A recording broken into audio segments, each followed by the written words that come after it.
Hey everyone, thanks for tuning in for another episode of Whiskey and Wicks, brought to you by Mayne Digital, Australia's newest and best, if I say so myself, exchange. In this show, with the best traders around, talk everything markets. As always, none of this is financial advice. Nothing we say here should be taken as such. Always do your own research. During the session, any questions, raise your hands and I'll put you on so you can talk. If you prefer to type, just hit the Q&A button at the bottom and you can ask and we will answer it when we get to it. So today we're going to launch our first Sunday sesh with Grant and Juice, crowd favorites, and someone I'm honored to have on, especially on my best one of the best traders, I think, on CT, Trader Mayne. So just to get started, let's get you guys to introduce yourselves. You want to start, Grant? Yeah, thanks, Bo. So my name's Grant Colthup. I'm the CEO of Mayne Digital. I've been trading both professionally, personally for pretty much now 20 years. And really keen to get stuck into the show today. Juice? Cloud Juice, a trader of mainly crypto markets. I don't know, breather of air, drinker of water. Joined Twitter to make friends and, just keen to meet people who are into the same sort of thing. So that's why I'm here, I suppose. Mayne? Awesome. I'm Trader Mayne. You may know me from Twitter. I like to post a lot about crypto and Bitcoin. I trade all sorts of markets. I've been trading for about almost 7 years now, I guess. Very happy to be here and chat with you guys and just share whatever kind of information I can, whatever anyone might find valuable. Thanks, Mayne. Okay, so let's get started. I mean, first thing is the highlight of this episode is you, Mayne. So just out of curiosity, so when did you first start? Did you first start trading in crypto? Were you a trader before that? When did your trading career begin? Sure. So I got into crypto in 2013. I got introduced to it before then from a friend of mine, but it was the same friend who was always inviting me to these like multi-level marketing luncheons where he'd be like, "Hey man, you gotta come check out this business." And I'm like, "Okay, dude." And then 5 minutes in, they throw up like the pyramid. I'm like, "Okay, it's time to leave." And so he told me about, magic internet money that's going to replace money. And I was like, "Okay, bro." And I wish I would have listened on this one because I would have gotten it a lot earlier than I had. And then funnily enough, in 2013, when Bitcoin started doing that bull run towards, $1,100 US, I was like, holy shit, maybe there's a thing here. So I joined Twitter and just started buying whatever anyone on there told me to buy. So I experienced kind of your first alt season. So I actually made quite a bit of money, at least relative terms to how old I was and the time. And it was awesome, but I didn't understand anything about markets or trading. And when everything's going up, right, everyone's a genius. And then when that kind of first all-time high happened and things started going down, I'd just quit my job. I told my parents, I was like, "Listen, I'm a trader now. This is what's going on. I'm leaving the bank. And I'm going to do this full time." And then a month later, everything just started crashing. And I didn't know, right? I didn't know what shorting was. I didn't know shit, right? I just bought what people on Twitter had said. So I promptly lost almost everything I'd made. And then probably more because I put more money in, obviously, as you do. And after losing all that money and then having to kind of sulk my way back into a new job, I was like, hey, there's something here. I'd like to learn a little bit more about it. So that's kind of when I started on my journey. I was a little scarred from crypto, to be honest with you. So I started in Forex and I tried out a bunch of different mentors, as you do on YouTube, and buying books. I read Trading in the Zone because everyone has to.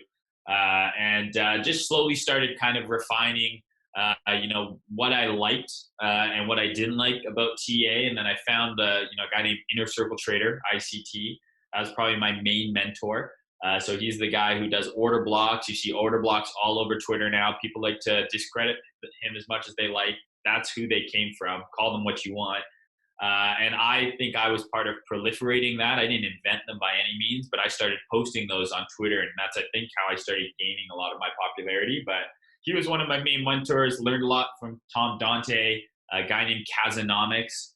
If you've ever heard of him, learned a ton from him as well. Not so much about TA, more so about kind of like behavioral analysis and just kind of a better understanding of how the markets and money works as a whole. And then there's a lot of trial and error, over those like next, kind of 5 years is just, kind of figuring it out, losing money. It's kind of like, that's your tuition in trading is losing money. I did the whole demo account thing. And to me, as much as it simulates trading, it's not the same as having real money on the line. So anyone trying to learn, I think you're better off starting with a really small account than like $100,000 demo account. Because first of all, are you going to have $100,000 when you go live anyways? If not, it's a pointless exercise. And it's just different when there's real money on the line. So, a lot of trial and error. And then I think I really got, kind of profitable probably, late 2016, early 2017. That's when I was consistently making money. And started posting on Twitter again, and the rest is history. Now I'm a CT legend, apparently. Yeah, I just want to. Sorry, just one thing there. I think that Mayne said super important. I can't echo it more. Demo accounts, in my opinion, are pointless. Put a grand in. It's got to be real. Yeah, I mean, even if you're going to do a demo account, do it with the amount of money that you're actually going to trade with.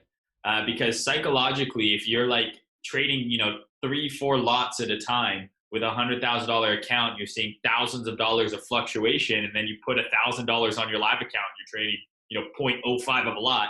It's not the same. So if you are going to do the demo account, I would suggest do it with the amount of money you actually have. But in my opinion, I agree with Grant. Like, you're going to lose money in this game. So, do a real account, throw what you could afford to lose. You will probably blow a couple of accounts and then learn from there. It's very interesting. A lot of the points you mentioned. So we got on, I had an institutional panel a couple of weeks ago to talk, like professional traders who run hedge funds and crypto hedge funds, normal world hedge funds, just to talk about the difference between retail trading, institutional trading. And it's interesting how you literally brought up the exact same important points that everybody doesn't seem to realize is number one, what you said about it took you about 3 years until you actually became a profitable trader. Yes, most people will lose money. And that money you initially lose, you also hit it on the nail by saying it's your tuition fees. That's how it should be treated. You pay 50 grand for a college degree. I mean, that's what it should be. You need to lose it and you learn from those lessons. And on the demo accounts, obviously, because again, we all know one of the biggest things that influences your trading is your emotions. And there's no way like poker, if you're playing poker on Facebook with chips, you'll be going all in left, right, and center because it doesn't mean anything. I mean, so what if I lose? But when there's real money on the line, you're looking at your P&L drop, you start shivering, you're staring at it, you're like, okay.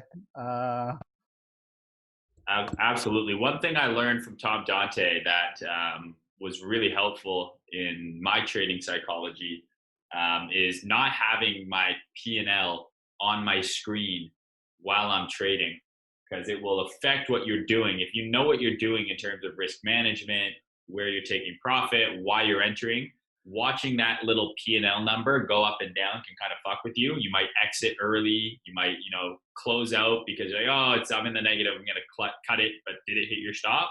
Why are you closing, right? So if you have MT4 for you Forex traders, I'm sure you know what MT4 is. You have that on your other screen. You enter the trade there, but then I watch TradingView.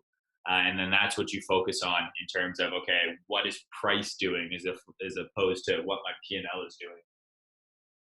It's actually very true. I mean, that literally happened to me a few days ago. I was looking at when you start looking at the P&Ls, like literally numbers flashing and moving. I had a short at 9,600, saw it go down 9,000. The plan was to keep it because we may go down to the 8s, etc. That's my opinion on it. Held it to 9,000, saw it go up to 9,200, saw my P&L drop. I freaked out and I closed my position. And then surely it just continued going down. I was like, if I just stuck to my plan and didn't look at that number, have you been to a casino before, right? We're humans. You go to a casino, it's flashing lights, it's noises. It's like BitMEX is no different, right? It's flashing at you green. It's like, oh, you're doing good. I better close. So the red is bad. I better close. So to me, psychology is such a huge part of it. And the more you can kind of detach yourself from the money, the better, especially when you start trading bigger size, right? Like it shouldn't be different technically. One lot should feel the same as 0.1 lot because it's just a percentage of your account. But it is different when you're seeing your P&L fluctuate by, a couple months rent versus, a couple hamburgers. Yeah, not Yeah, definitely. absolutely. It's interesting thing, right? So when you start, so a trading firm that I was at for 7 years it was basically completely futures orientated, and it's one of the actual real easy things trading futures, because you don't trade money ever. You trade lots. So it's like and ticks. So I'm long 50 lots and I'm up 200 ticks. And obviously in your head, you can multiply it out by the tick value. You know exactly what you got pretty quickly. But again, coming to Mayne's point, it's one of those things you learn. Especially if you can always tell if you meet a guy who's traded a lot of futures, because he always talks about ticks and contracts. And when they go, someone would say, look, what was your stop loss? It'd be like, it was 40 ticks. And that's all relevant to, exactly how many contracts you're trading and things like that. It does absolutely makes it, far more palatable to trade, your size, because you're more concentrating on that whole point of, said you think the trade's worth 5 lots and you want to get 8 ticks from it. Ultimately you get 40, but you're not thinking any of that. It's never crossed your mind of what was the financial value of that, what was the notional value of that as well, especially when you're trading leverage. People get really caught up in, I'm trading, 20x, I put up 2 Bitcoin, so I'm really trading 40 Bitcoin. Well, you are in a nominal sense, but in reality, you're still really risking your 2 Bitcoin, and all the risk is relevant is to that 2 Bitcoin is to you, and your P&L is to that 2 Bitcoin, right? Because at the end of the day, if you still make 0.2 Bitcoin from the trade, well, you're up 10% on your account, which is obviously a really good outcome. Yeah. Most people don't understand that leverage is irrelevant, right? It's all about position sizing. Yeah. Again, very interesting to say that as well. That's exactly what they were saying on the Insta panel, that people always mess up trading, because most retail mess up their trading. One simple thing: they do not know how to size a position. They don't understand the concept of position sizing. Yeah, no, it's definitely something important that you should learn. And I mean, there's a ton of one of the best parts about CT, I mean, as much as CT is sometimes like a cesspool, and it's a little bit 4chan-y, and it's an interesting space, but there's a lot of really bright people who share a lot of free stuff in terms of risk management, in terms of technical analysis. I mean, guys like Cred have put hundreds of hours of TA videos online, how to mark up your charts, how to enter a trade, how to calculate your position size for free, and asking nothing in return. So, I'm sure many of you know Baby Pips. Like, everyone's like, oh, go on Baby Pips. Like, we're very fortunate in CT. If you're new, go find some of these guys like Donald, like Cred, who have put together these awesome kind of archives of just basic TA up to more advanced stuff, and it's a really, really good starting point. Red's course is that should be he should be charging money for that. How good that is. Yeah, he should be. He's too humble. I say the same thing to him. I mean, it's a very funny notion on Twitter, and this is in trading as well, because this happens in Forex. I mean, Forex Instagram is one of the scammiest places you'll ever see. And the whole idea is like, well, if you're good at trading, you shouldn't have any sort of paid service. Where, on the flip side, I'm like, if you're good at anything, don't do it for free. Like, if I'm good at guitar, I don't need to teach you how to do it for free, right? Like, I can have a guitar lesson. Like, yes, I can play guitar, so I get it's a little different with trading because it makes you money. But at the end of the day, when you're trading, you're risking your money to make more money. Whereas if you're providing a service, maybe you're teaching someone, you're making a course, you're trading time. So, I mean, I think there's valid points to each end. I do think that, the majority of paid services you should be wary of, because there's a lot of good stuff out there for free, but there's also a lot of bullshit out there for free. So real value is very scarce. There's funny you say that. When I first joined, I was in a Facebook group, and the guy, when he was trading with his own money, couldn't trade for shit. But when he threw all that away and just posted charts for everyone else, he was killing it. Like, obviously the money not being involved was his niche. Absolutely. I mean, it is funny. Like, I personally, have had issues with, with that. Like I have a email chain with my friends and family. And if I traded as well as I analyzed in that email chain, like basically I started posting it to them around all-time high of 20K. And I like marked all the levels. I was like, here's where I'd buy, here's where I'd sell, here's where I'd buy, all the way from 20K down to 3K, back up to 14K to where we are now. And I wish I could post it on CT, but I haven't traded that good. Like my dad has made better buys than I have because I'm posting in there like, once a month, being like, yeah, it's 3 to 5K seems like a good buy for the next couple of months. But then meanwhile, I'm like entering in and out of positions like 100 times. So it is funny. Everything changes, going back to the demo thing when money is on the line for sure. Yeah, one of my favorite stories, which I was lucky enough to hear really early in my career, and it really shaped the way I approached it, was I was freaking 18, I read Soros on Soros, and it's one of the first books that he did, and I started digging around, and there's obviously the famous trade where he broke the pound, but it's actually really interesting of the way that actually all came together. So what it was Stanley Druckenmiller, which I'm sure a lot of people have heard of. He was the guy who actually took it to, so he was working for George Soros at the time, and he took it to George Soros and said, look, this is the situation. If these guys, if the pound goes through this level, they're stuffed. It's going to break and it's going to blow up. And so he said, George, I think we should go short. And so he toddled off, and George goes, yeah, great idea. Put the trade on, and say like he put on, short like 50 million pounds, which even back then that was a big position. And George comes over, and it starts going. The trade goes against them, and George's like, "Mate, what are you doing? You said that it's going to break if you put enough size on this. Like, why'd you put 50 million pounds on?" And he's like, "Oh, well, look, it's going wrong now anyway."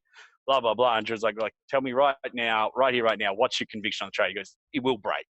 And so Soros like, "Okay, done." He goes, "We're selling 500 million pounds this second." So they sold that. They stopped the rally instantly. Starts to go down, and then like a day later, so it's like, is this going to break? And Druckenmiller's like, yeah, it's going to break. And then they're like, that's it. And then it goes, they sell another 500 million, and obviously the rest is history. So it's exactly that, like that. And this is a thing you've got to realize in yourself as well as you get really experienced. Are you a good executor and trader, as in running the trades, or are you a good analyst? And if you're great at both, well, you're a fucking rock star. But if you're good at one or the other, it still means you can make a lot of money, but you then should try to look to team up or work with people who have those, offsetting skills to really, take your shit to the next level. Absolutely. I mean, that's why these firms have analysts, they have there's different positions, right? You don't have to do it all. Exactly. To me, like, I think the skill of technical analysis, I think, is the easier one to learn. A lot of people who I've I had a Discord for a long time that I was, putting charts up, showing people, the basics, and I post videos on YouTube and stuff. People would get really good quickly at marking up the charts. But to me, that's kind of the easy part. Like, you can kind of almost eyeball it. Once you understand the basics, but okay, this looks like a good level. Price is very sensitive around this level. It's what do you do when price actually gets there? And then now that you know what to do, okay, how do you define your risk? Like, where's your stop actually go? And then what do you do once you're in the trade, right? Like the waiting part, the patience part. To me, that's, at least for me, been the hardest part to master, is not, can I swear on this, fucking around with my trade. After I enter, I think I've lost money and messed up good trades so many times by entering the trade and then messing with it after. So when I first started learning, and what really kind of brought me towards profitability, was I was kind of disassociated from the money. I knew exactly how much I was going to lose before I went in the trade. And I think that's a really good mindset. Don't think about the win. Don't be like, if I get this right, I'm going to make 10 grand. Be like, if I get this wrong, I'm going to lose, $2,500. That's how you should go into it, with a risk mindset. And then once you enter the trade, to me, that 2,500 is gone. It's either coming back as a zero or it's coming back as more money. And so when I first started to learn, I would say, once I enter the trade, I do not touch it. It's either going to my profit or it's going to my stop. And if I'm touching it for any reason in between that, it means I was not confident in the setup in the first place. So I don't know. That's something that worked for me. If you're new and you're having trouble cutting ones early, you're underwater for a bit, you cut it and then it goes your way. Try that. Once you enter, don't touch it. And if you're nervous after you enter, you're either probably got too much size on, or you're not confident in the idea. Yep. That's where the important thing we talk about after emotions, which is discipline. Is that you need to be disciplined. You need to understand this is what I'm doing. This is once you have a stop on a position. I mean, at the end of the day, at least this is how the way I improved as a trader was when I started understanding the concept that, okay, this is my stop. So this is how much I will lose if it hits my stop. Am I comfortable losing this amount of money? If I am, then that's fine. My upside is this much. This is my risk. It's defined. I will either make this much or lose this much, and just let the trade right out. Leave it. Just don't touch it. Just stick to the plan. Let it go. That's it. I mean, it's more as well. Even again, you're touching another important thing, which is stops. A lot of people don't want to use stops. Don't like using stops. That's if you don't have a defined. I mean, the way I see it is seriously, nothing wrong with gambling. I love gambling. It's all good, but if you're entering positions without deciding on your stop and on your exit before you enter the position, then that's literally what you're doing. You're just going long and flipping a coin, hoping it goes up and goes down. Just be honest with yourself about what you're doing. Don't call yourself a trader if you're not using risk management. I have no problem, like you said, with someone who's like, I think we're going up. I'm going to go long, right? But to me, it's like when you start trading with real size, and I'm not saying I'm some fucking whale, but like I'll trade, 2-3 lots on, the S&P 500. So that's $100 a point, right? US. So, and that's per lot. So all of a sudden, 1 point up, you're up $300, 1 point down, you're down 300. And, I got burned many times entering and being like, okay, well, I'm wrong here. And I don't put a hard stop in. And then all of a sudden we're like, where I'm like, maybe it will bounce. And next thing you know, I'm down like $4,000. And I'm like, well, if I would have cut it at my stop, yeah, I would have lost $1,000, but I could have entered again, right? Maybe you're getting that better entry. A stop gives you, the whole point of trading is to be able, it's like when you take a shot, you get hit, it's a flesh wound, right? You don't want that to be a kill shot and your account is blown, right? Anyone who understands basic math, right? If you're down 50% on your trading account, it's going to take you forever just to get back to break even. Right. So you want that to be a flesh wound so you can live to fight another day, and you want to mitigate those large kind of, drawdowns in your equity.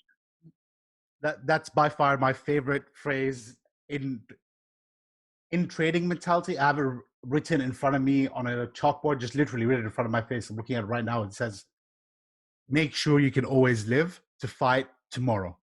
Exactly. You go all in, you can't fight tomorrow. You'll never come back from it. You need to always protect. You might get rich one time, but you also might get broke. Yeah, you need to be able to fight against it. You can. I mean, as a trader, you cannot. Anybody who tells you that I am winning every single trade I get in is lying. It is impossible. You can. Unless nobody. It's the chunky flipper. That guy never loses. Who? Yeah. We discussed that the other day as well with the Insta panel, because you pointed out on the Instagram thing, and I was telling them that's funny. I'm like, they say that 80% of retail traders lose money. And most people will tell you it's because the markets are rigged, blah, blah, blah. The reality is not that the market is rigged. It's just that there are so many bad actors that are incentivized to tell you trading is easy.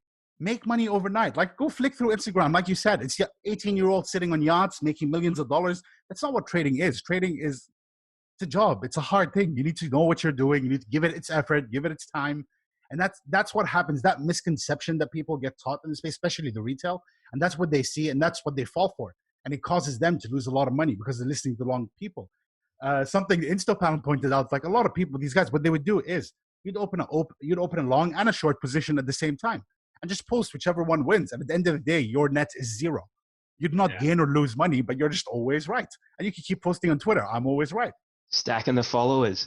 It's funny, but what is it? Like 90% of traders don't make money? It's 80% of retail traders will lose money. Yeah, see, but you think about it, 80% of them are probably right in the direction they choose. They just don't know how to execute it. Yeah. And brings a lot of people unstuck. Like they say, this is going to go down, but they've entered that many times and been stopped. They've got no money left to actually catch the move. Well, how many people knew 10K wasn't going to break here on Bitcoin, right? It seemed like everyone's like, we're not going over 10K. But then when we finally do go down, right, everyone's gotten tricked. We're back at 10K again. Okay, maybe it is going up, right? So you've got to be, I mean, the easiest way to kind of fix a lot of these problems to me is journal, right? Write your shit down, write your ideas down, and zoom the fuck out, right? The problem is if you're looking at the biggest issue with crypto is 24/7, right? It's nonstop. So it's, it's the weekend. That's my favorite part about trading any other market. Anytime I try and like show someone how to trade, I'm like, take these skills and leave crypto. Like crypto's great, right? I like Bitcoin. I want Bitcoin to go up. I own Bitcoin. But like, oh my God, I don't want to trade on the weekend, right? Like I don't want to, like, I'm moving my girlfriend like across the city. And of course, like, oh, now Bitcoin's going to break 9,000. Sick. Yeah, like when I'm like driving a U-Haul van. No, I was actually literally thinking about that this weekend. Like I said, this was the first weekend where I don't actually actively trade, and I actually decided to do it this weekend. This thought literally came to me on Friday. I was like, shit, I've been doing this for the last 5 years, and I just realized that why have I been so against trading traditional markets? It's the same concept. I'd be able to trade just the same way, and at least I'll get to have a break. I'll know when it opens and when it. Nothing more peaceful than being in a gold position than the weekend coming round, eh? I've never had that. To me, it's always been 24/7. Like, I'm really going to seriously start looking into actual normal. It's better. There's periods of volatility. You don't have to worry about any sort of fucking exit scam with the exchange. Even if you're not trading Bitcoin and you own Bitcoin right now, you're losing money technically, right? So it's like, because you own Bitcoin. So I love traditional markets. I love trading Forex. I love trading the S&P. I love trading gold. Gold's one of my favorite instruments to trade. There's so much out there. There's so much opportunity, and people can kind of become, they're looking at Bitcoin and we're in this range for 2.5 months. Like, give me volatility. I was like, look at a different chart. There's bull runs going on everywhere, or huge bear markets going on in other pairs. You're just not looking, right? And the skills are very much transferable. Yeah, but you say you're trading Forex on CT, you get shot down, eh? Everyone's like, you're a trader. Well, I don't get any likes. That's why I don't post anything. I trade more traditional markets than I do crypto, but I get no engagement. I have like tweets on gold. Why I long gold publicly on there at like 1150. Like, I'm like, this thing's about to go on a fucking run of all runs. And it just gets no likes. So I'm like, whatever. I just don't even bother. It's just like not worth the time. And I put out another call on gold. I'm like, gold 1800 soon. It's gonna happen probably this week. But people don't give a shit, right? They just want to know where they're, because I think what happens is a lot of people come to CT through altcoins. Like, a lot of people make money on altcoins and then they lose money, and then they have this emotional attachment to it, being like, oh, well, it will happen again. I need that alt season. But the thing is, you're now wishing for something. Like, your only way to make more money is hoping for something that's completely out of your control. So why not learn skills where you can then, doesn't matter what direction, like when you trade traditional markets, you're like agnostic to direction. I don't care if the SPX is going up or down, because my account settles in Canadian dollars at the end of the day regardless, right? So I'm either just trying to long it when it's going up, short it when it's going down. It doesn't matter overall. Whereas if you're in crypto, you kind of always want Bitcoin to go up subconsciously because you own Bitcoin. And if you're hedged into Tether, you want it to go down, because if it goes up, you can buy less. So to me, it's just like kind of counterintuitive, and it fucks with you a little bit. But that being said, a lot of these kind of like, retail, blind, long everything traders, they'll probably make more money than me in the bull run, because they're just going to long everything with no regard for stops. But I'm very confident most of them will lose it all anyways. So. Yeah, but that's what we saw the last bull season. I mean, plenty of my friends who got into, I personally got into Bitcoin and I was mining before I started trading. So to me, in the back of my head, I mean, these guys always keep calling me a maxi, although I'm not that close-minded about everything else. But to me, it's Bitcoin.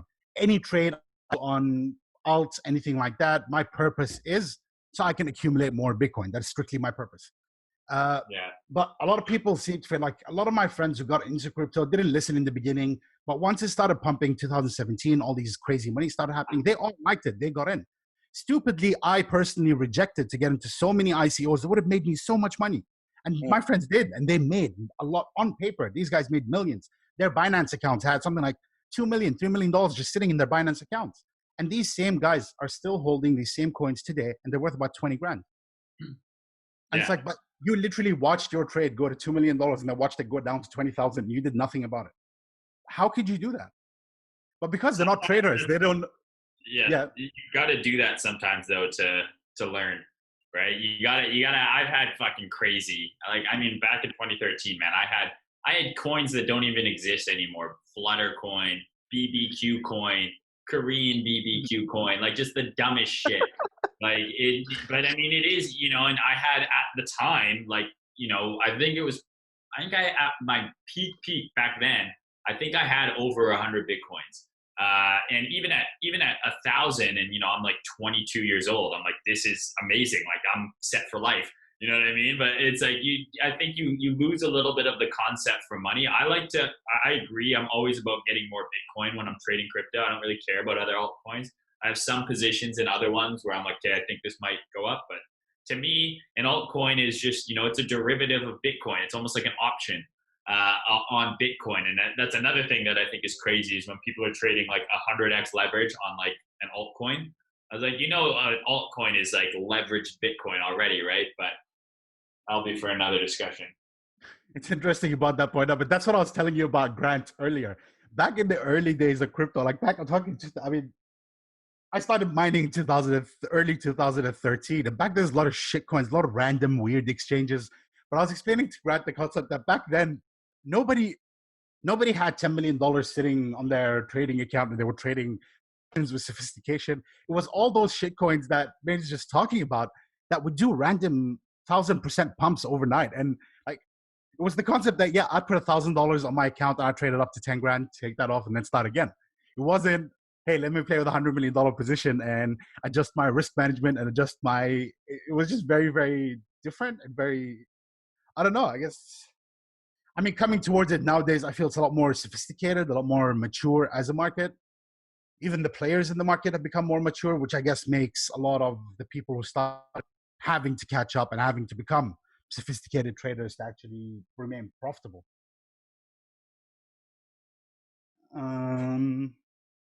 That question. This question. On the thing we were talking about, so apparently, according to CNBC, 95% of crypto traders blow their accounts up. Okay, so yes, Luke, that could be probably correct, but I would assume they're referring to all the people that lost money from 2017 crash. But no, I would agree. Probably yes, 95% of crypto traders probably are not profitable. I would safely assume that. Something I learned from Kazanomics, he would talk about, it's called the rule of the atom. Because the atom is, 95, the rule of the atom. Okay. Yeah. 95, 99%. I'm probably misquoting him here. So if him or any of his homies want to come and correct me when they watch this, if they ever do. But the kind of general idea is, 99, 95% of the atom is empty space, right? And the entire value of the atom is within that tiny little nucleus. That's where all the value is. And the whole point is like value is very scarce. And, with trading, 95% of traders fail. I would venture to say in most things in life, that kind of, ratio is extremely accurate. And I see it in my day-to-day life. I see it in, people's professions. There's a reason there's the 1% and then there's the rest. Most people, I think, are complacent. Most people are lazy. That's why I don't really kind of agree with the whole, like, oh, don't share your edge thing. Like I can tell someone exactly how I trade and it doesn't mean they'll make any money, right? Because most people are not going to put in the time. They're not going to put in this, staring at the chart, the practice, the back testing, the forward testing, and I think that's true in so many aspects of life. The blueprint on how to get successful. There's so many, motivational speakers out there and all this shit. They all say the same shit and the blueprint is there, but what percentage of people are actually going to do it, are actually going to take the necessary steps to where they're going to go? The value is out there. I think it is scarce. And I think that's true in, basically most walks of human life. It's a very small percentage, right? 1 out of 10, whatever you want to say, they're actually going to put in the work, actually going to do what is required. I think there's enough free information online for you to become a successful trader, right? But who's going to do it? Who's staring at the chart on a Friday night? Like who's going to the bar? Who's playing Xbox instead of, for me, my buddies, like all my friends are playing Xbox and I'm like watching technical analysis videos on the weekend for fun. You know what I mean? And I think that's just human nature. Market dynamics in themselves is very interesting. Really it is. And it's in general. People need to remember that most of the time when you're trading, what you're doing is you're trading against another person. And it's a matter of who wants it more than the other. To me, 95% of people losing their money it's not necessarily a bad thing. It just means the 5% that are willing to put enough time and effort into this are going to take the money of the other 95%, which is a good thing. that means more money for me. But the question comes down to what you said, or what you just said, is that most people are complacent and will not give it the time it deserves. They, again, comes back to the way it's advertised, the way people feel that it's a get-rich-quick scheme, something I can do something I can do on the side. You know, I'll make a few million just throwing money around randomly. You never know what happens, like playing the lotto. It's a profession. Trading is hard. I've never traded from the beach in my entire life. You know, I need my exactly. monitors. Yeah, exactly. Oh, you guys are missing out. Yeah, yeah, exactly. I need to be in a dark little room with all of my tools, right? Like, and so I get people all the time. Like, I mean, I find it very funny. Like, and this is why people are happy. You know, I have a recruitment company. That's like another business that I have. And it's very funny to me, you know, seeing the different types of candidates I interact with. And there's people who are just like, pay me my base salary. Let me know that I get my 2 weeks vacation every year. I got my benefits covered. I know exactly and that's all they want. And that's fine. We need people like that in the world. You know, the world needs janitors for, you know, I guess it's a gross oversimplification. There's nothing wrong with being a janitor if you're listening. We respect you. But like some people, like they never aspire or desire more than that, right? And that's okay, right? But to me, like, you know, the biggest kind of like awakening in my life was being like, okay, I have like not just control over my future, but anything that's basically 95% of what's happened to me in my life outside of me being, like, you know, a baby and, you know, some external circumstances is attributed to the decisions I make. And as soon as you realize that like you're in control of these decisions, you can do so much with your life, whether it's trading, whether it's whatever. And for me, it was trying to get away from that rat race, being like, okay, I don't want to trade my time for money anymore, right? I don't want my value to be $50 an hour. Like, you can be the sickest lawyer in the world, you're still $500 an hour. You know what I mean? Like, it's still, you got to do an hour to get that $500, whereas I can be in a trade for 5 minutes and make $500. Or if you're a journalist, right? Like, you're like, okay, I need you to write 1,000-word article for me. And it's like, I'm going to pay you, you know, $1,000 for it. If the one guy does it in 8 hours and one guy does it in 1 hour, it's like, should that be worth more or less? It's like, no, right? You need to separate. Like, that's how you really get wealthy, in my opinion, is you separate your time from money. Because as soon as you're trading time for money, that means you're generally working for someone else at the end of the day. And you can, I mean, it's not that you can't be rich, but you're never, none of these super mega wealthy people are trading time for money. I can tell you that. The reality is that time is a very expensive and limited resource. And once you say, I'm going to sell you my hour for this much, you're just indicating that that's what you value your time at. That's interesting. You said you were a recruiter. By the way, I used to be a recruiter pre this. Even in crypto, I used to recruit within the crypto space. That's interesting. Oh, there you go. You done? You doing trading full time now instead? Yeah, I'm not trading full time. Kind of working with the Mayne Digital at the moment, helping them out with a few things. But yeah, I did like 2-year recruitment stint, just specifically in crypto. Mostly working with the exchanges. Was very. Want a job, bro?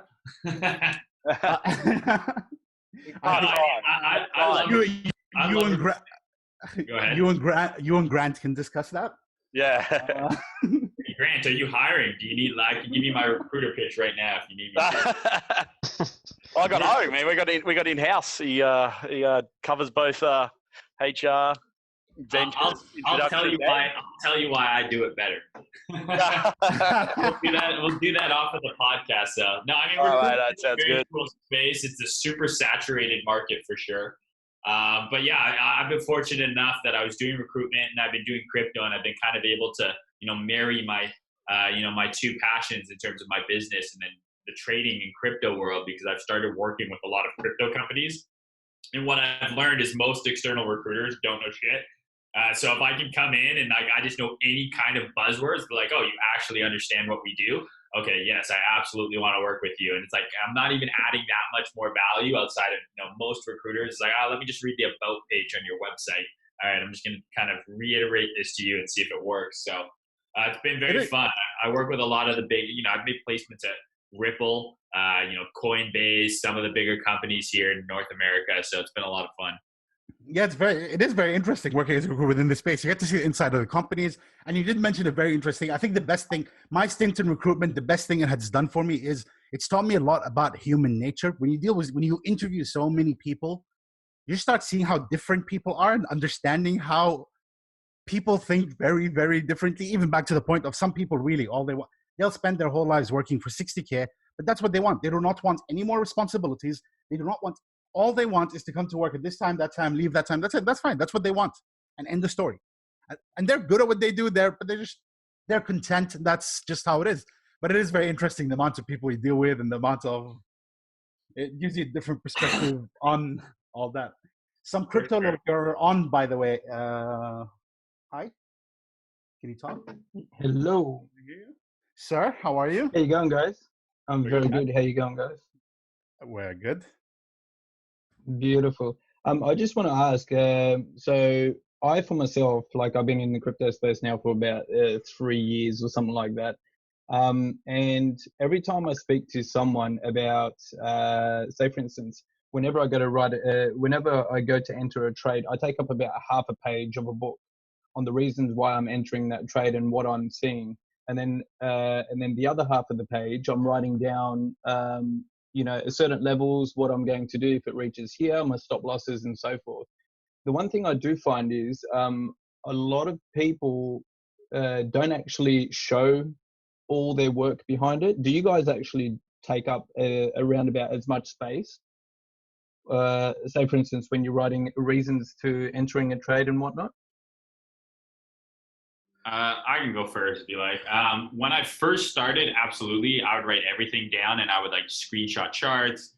I used to have a ticklet, like a checklist that I printed out, being like, all of these things have to be met for me to take a trade. Like, I'm long, is the trend up, like something as simple as that. But it was just like really good visual reminder of like, am I doing anything that is against my system? Because I think if your system is not mechanical, I think it's hard to improve upon it, but it's also hard to rely on the data, right? Like you have to have something that's consistent, because if you're collecting on data, but then the system underneath is changing, that data is kind of irrelevant, right? So I had a very mechanical system, especially when I first started. But I'd say as I used to do edge wonk, I used to do all that shit. I don't do it nearly as much anymore, and I probably should still do it. I still do journal, and I still do write, after a trade, I'll do a trade review and be like, okay, what went wrong or what went right, what things like that. But it's gotten less. And I think part of it is just kind of like muscle memory, if that even makes sense. I've just done it so many times, so many reps, that I don't need to, go through my checklist because it's all in my head. But there are instances where I've looked at a trade, and this happens still to me to this day, and it would probably be saved if I had a journal where I'm like, fuck, why was I wrong there? And it's like, oh, well, we broke market structure. This is an oversimplification here, but like we broke market structure bearishly, and I took a long, right? Like that in my old check mark, that would have been an X there. Do not take the trade, right? So I think that absolutely, showing your work, do it. Whatever makes the most sense for you. I don't think there's any right or wrong way to do it. Just whatever you're doing, especially when you're learning, just try and be consistent, because the more consistent you are, the more reliable that data becomes. Yeah, I think that's what because I think a lot of people actually find they don't realize how much work actually goes behind certain trades, and that when they first start out, like writing it, as you said, writing it all down. And I think that was my main aim for to get you to say that I'm not stupid for writing it all down, and anyone else who wants to learn as well should actually be putting in that actual work and spending that time, figuring it out. So thanks for that. No, absolutely, man. I mean, it's like anything, right? And how do you improve? If you don't know what you were doing, right? Like if you watch any pro athlete, right, pro golfers, they'll videotape themselves swinging, right? Because you need to see it, right? You need to see, I opened up a little bit there, or, hey, I looked up, and that's why I topped the ball. So absolutely, like I think the devil's in the details with trading for sure. The only instance, sometimes I'll trade like the 1 minute chart when I'm scalping on certain pairs. It's not something I do often. I'm more of a swing trader. You can't really be writing out these long notes on the 1 minute, but I will do a review session. Like after I'm done for the day, I will sometimes, I used to record my screen, and then I would go back and watch. But now it's more of like, okay, here's my trade log. I'll go look at MT4 where I entered and exited all these what went wrong here. Absolutely. Like and you should never stop. That's the beauty of trading, right? You can always improve. Yeah, helps you hold yourself accountable that way. Number one, Yeah. I mean, that's what it is. I mean, anybody can click a button, but that's not trading. Isn't clicking, buying or selling. You need solid reasons. Besides, I don't think I write much. I don't justify why I get into, but once I decide on a setup and I feel like, I guess again with time, especially with Bitcoin, because I've been watching that chart for so long, I kind of can, or I think I know what's going to happen or about to happen. So I'll make my decision based on TA, things like that. But what I do write down is reasons why it will fail. Yeah. That's what I try to find out is, why am I wrong? Give me the reasons why I'm wrong. And sometimes I'll talk myself out of position. That's something I picked up from one of you guys as well. I mean, I used to journal, and I used to always go through my journal and go, oh, got that right. And I'd feel good, and I'd have to adjust my hat because it doesn't fit anymore. And then you come back, and once you start writing down every mistake you make, I think that's where you improve. It's like going back to golf. You don't get better at golf by becoming better. You get better by alleviating all these mistakes. One less mistake is one better score. How are you going to fix it if you don't know what's wrong? If you can't pinpoint what's wrong, how are you going to fix it? Absolutely. Yeah. So you're not crazy, the long and short of it. No, yeah, of course not. No, that's actually what everyone should be doing. And yeah, that's what would make you a successful trader versus the 95% who end up losing all their money, is that you're willing to do the 3 hours work before you actually buy yourself. Yeah. See, I just. You're right. Sorry, go ahead. No, you're right. No, I was just gonna say I think I scare some people away that, like, in real life, people that are around me, when they see all the notes just for, I mean, I still do it now. If I'm just gonna YOLO, a few $100s or something like that with something that I see on the chat, different story. But if I got to take a calculated trade, I think I scare people away with the amount that I actually write down when I'm actually going to take that trade.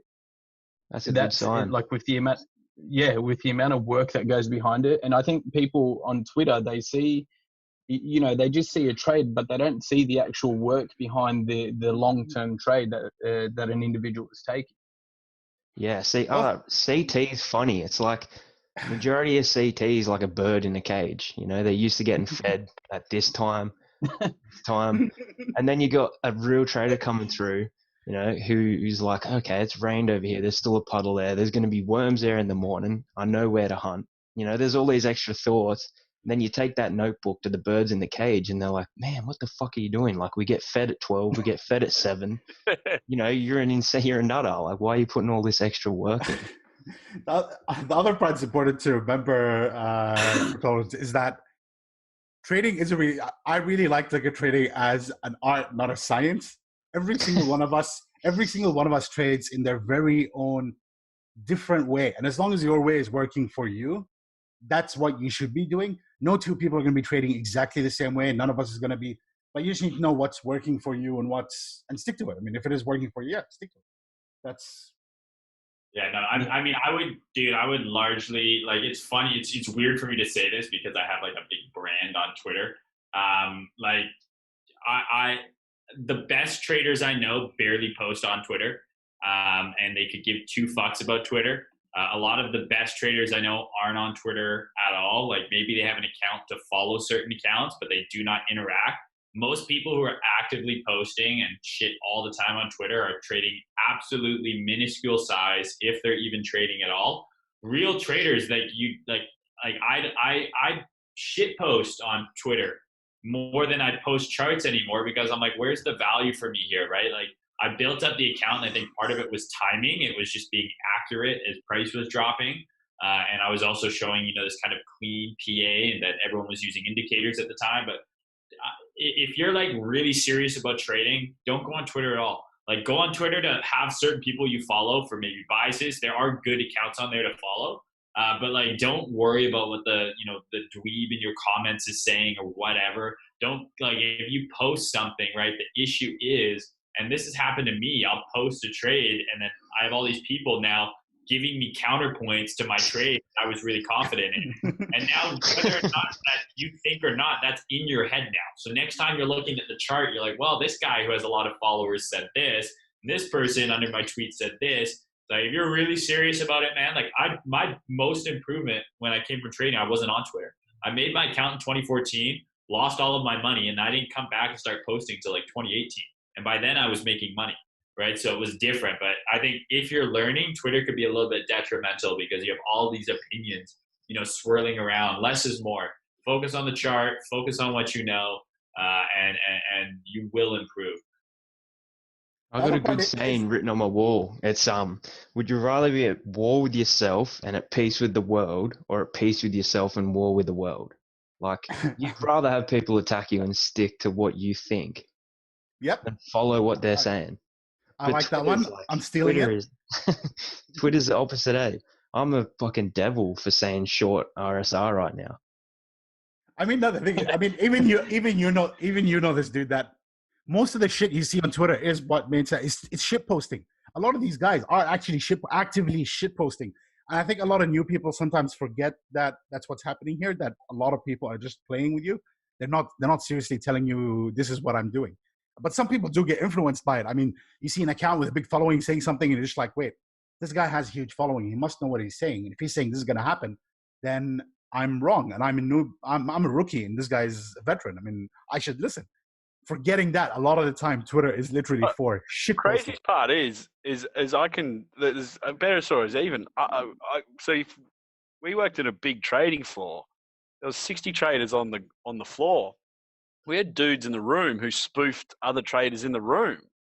They'd be screaming that they were losing money when they were short and the market was absolutely tanking, and people thinking, oh shit, that guy's usually trades large, so fuck, he's going to spew out soon. So if I want to get long here, I'll wait until he hits his stops and I won't put any bids in, or I'll pile on the short and try and take it lower to get him out and then cut long. And so when coming from my background, when I walk into something like Twitter, it's like, of course I'm not going to believe anyone on Twitter. Like I had literally a guy, no more than 3 meters away from me lie to my face for 5 years. And it's important to note. It's important to note Grant is talking about the traditional proper finance world, big firms. We're not talking small chop shops like full institutions. That's just human psychology. Yeah, like there's a trader I follow on Twitter, and he says, counter trade me here, and he's got his reffling, but he is the best counter trader. Do you know what I mean? He'll say something like 7,100 is programmed, and that the market's going to pump because he's looking for a short. You wonder if he's actually taking his trades. I know that guy too, and he's always like, he'll post a trade with like 5 contracts, and he's like way underwater, but it's like, pennies. I mean, no, I think less is more. Like the market is a chart of human psychology, right? It's just different people's perception of value marked up on the chart. It's just a chart of human emotions. That's what the Wall Street cheat sheet is. So the sooner you can kind of understand that concept and, realize, the reason I like Twitter is because I know what euphoria looks like on my follower list. You know what I mean? I know what it looks like. I know what, kind of capitulation looks like, because there's accounts on there that are, they're money for being wrong. Right? The same people who are always screaming like this goes up, like we're going up. Like there's this guy who's been tweeting for the last 2 months being like 12K, 12K, 12K, you like bears it down. Every time we got near 10K and then we'd drop. And it's just like, it's relentless. I mean, there's value in it in that sense, like that kind of sentiment analysis, if you even want to call it that. But I would say when you're learning, try and be as mechanical as possible, limit the noise. Don't talk, just talk to yourself about your trades in your journal. Right? Because as soon as you have other people's opinions, like, Grant was saying on the floor, someone's yelling that he's short, he's down big, right? Like subconsciously that fucks with you. Even if you don't think it does, it does. So if you're now looking at your fresh, clean chart, all of a sudden in the back of your mind, you're like, oh, well, Mayne's got a lot of followers and he's short, but this looks like a really good long to me. Right? Like, and I'm going to short because Mayne's short. Like people will do that. They'll be like, oh, Mayne, I was in this long, but I saw you shorted. It's like, hey, first of all, I get shit wrong all the time, right? I get shit wrong more than 50% of the time, and I still make money. That's how risk management works. But But you can also, I can be right, you can be right, and the trade can be going. We can both be in different positions as well, right? We're looking at different time frames, maybe different targets. So I say, especially if you're learning, right? You sound like you're 3 years in. You're probably starting to see some real progress right now. Less is more, man. Don't worry about Twitter at all. There's no value there for you. Absolutely not. I think I most just take the people piss look on at Twitter. trading as entertainment and Yeah. like Twitter as serious, where it should be the other way around. That's very interesting. That's very, very interesting. Yes, that's true. People do think trading is entertainment, like gambling, and they think Twitter is serious.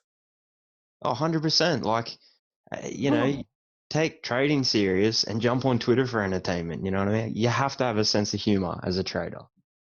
Dude, a lot of the richest people on CT, all they do is shit post all day, right? Like, people love to make fun of like guys like, Gains, Crypto Gain, Big Beta, these guys are just shit. These guys are trading people's net worths on the daily, right? But they don't give a fuck. Twitter to them is exactly like Juice just said. It's just entertainment, right? It's just for fun. It's just for lulz. And that's what Twitter is for me. I used to take Twitter seriously, and I was like, what the fuck am I doing? Like, these people mean, like, I love my followers, don't get me wrong, and follow me, please.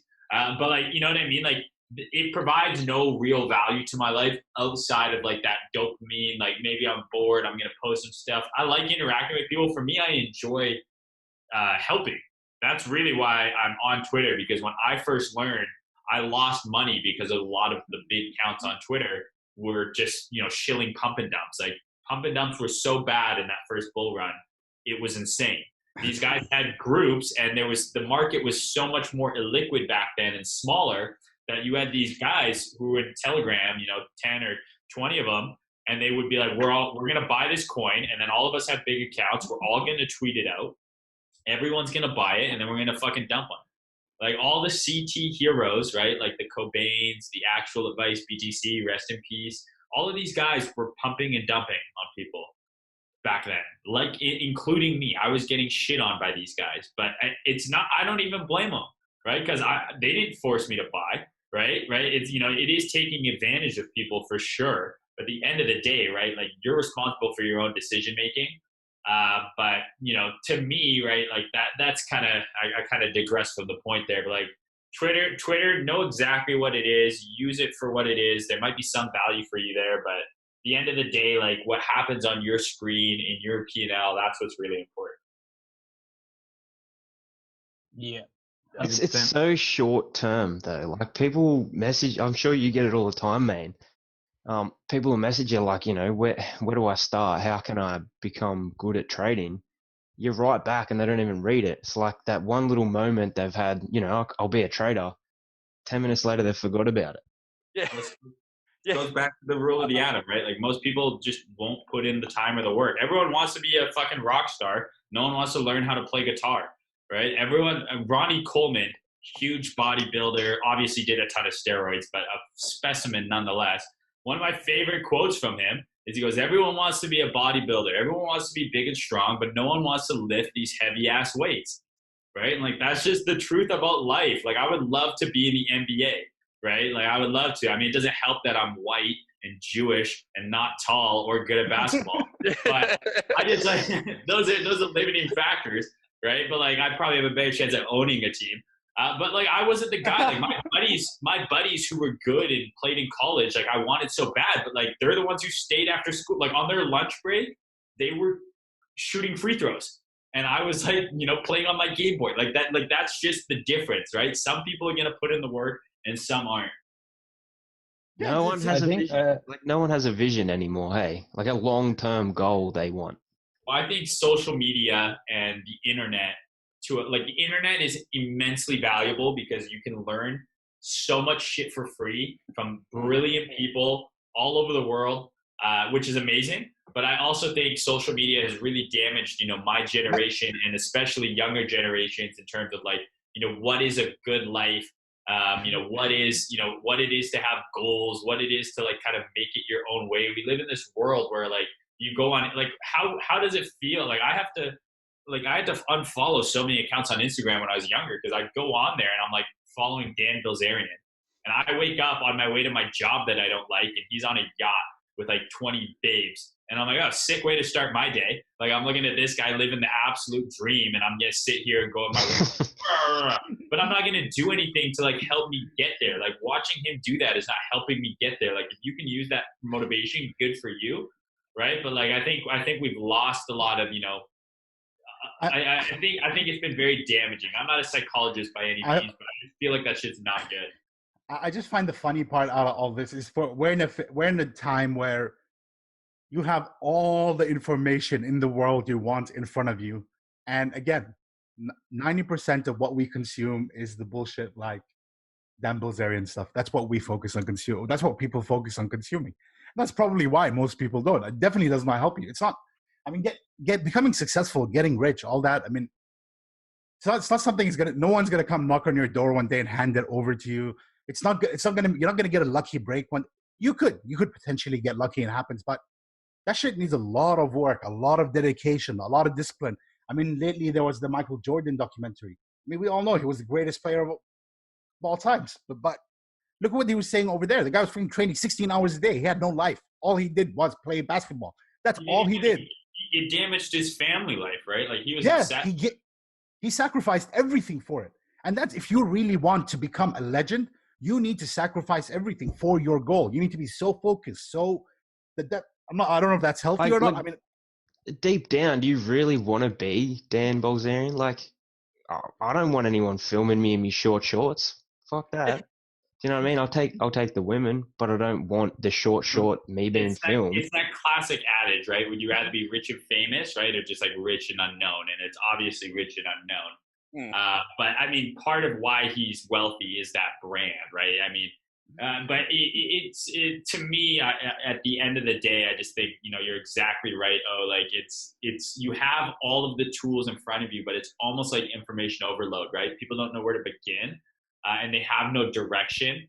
And I also think we live in a world, I mean, you look what's going on in the world, and like, I think, you know, I'm not to make this political or any of that kind of shit, as that's not my jam at all. I think both parties and both sides are just, it's the same coin. You know, you're just, which feeding tube are you taking it from? But it's this kind of like victimhood mentality. And there's obviously, you know, situations where people are taken advantage of, you know, and they're 100%. I don't disagree with that. But I think we live in this world now where it's so easy to blame all of your shit on some external thing that is completely out of your control. It's like, well, the system is keeping me down, or this is keeping me down. This is the reason I'm not successful. Instead of having kind of agency over your own life and realizing that, you know what, like most people who are successful will tell you they were driven, they had clear goals, and they just worked their fucking ass off. Right. And they're like, I already got this. Like, I'm going to do this, and this is what I want. And, you know, everything that I've achieved in my life that is good, I saw in advance and was like, this is what I want. This is what I'm going to do. I would write it down. I don't just journal for trading. I have a fucking journal. It's a bit, I mean, call it a diary if you're late. I don't care. I wrote down shit that I want, like in advance, years in advance. I was like, I'm going to have a condo looking over the ocean.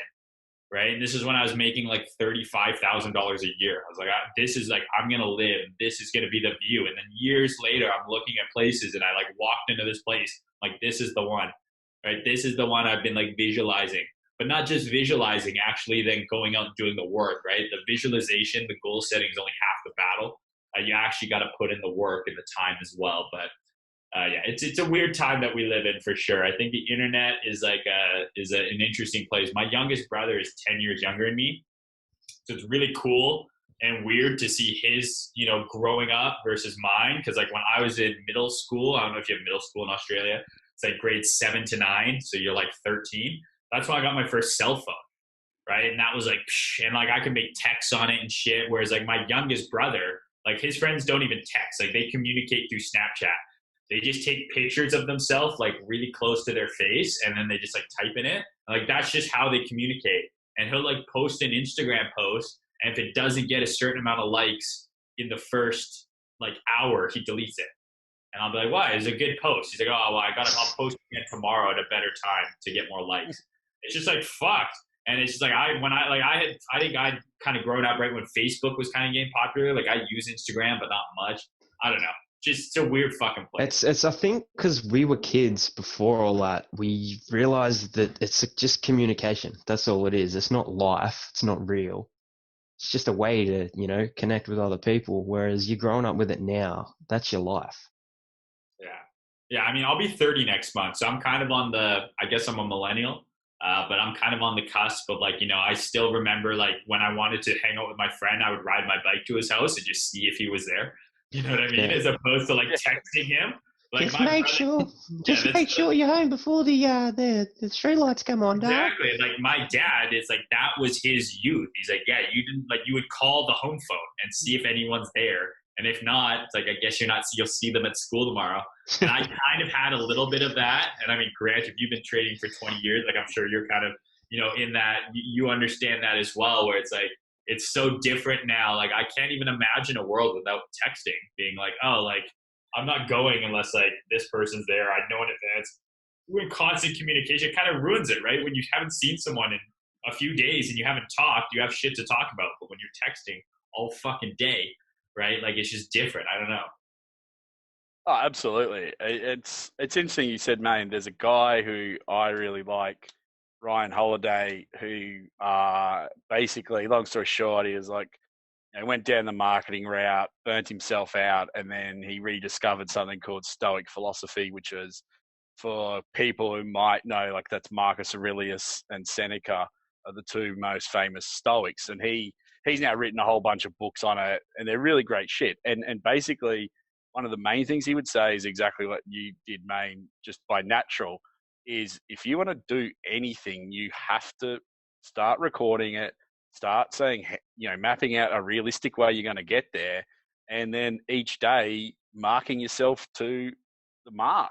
And be honest about it. Of course, everyone's going to have days it's 1 out of 10, and that's fine. And then there's going to be 10 out of 10 days. But yeah, if that is something you're serious about doing, that is the level of effort you have to get to. I mean, it's funny when people ask me about trading, how did you get into trading? I came from a poor ass background, and before I went to university, I knew what a stock market was, but I wouldn't have ever traded anything in my life. My first part-time job, I saved up money, and I did it only because everyone else at uni was doing it, and I thought it's a good idea to get a job. And I decided I wanted to be a trader before I left university, because it was the only thing that I actually was interested in. And that was it. And so I don't have there's no story, why did you want to do it or whatever. It's I didn't even know I wanted to do it until I did it. And the second I did it, I knew I didn't want to do anything else. Yeah. That's it.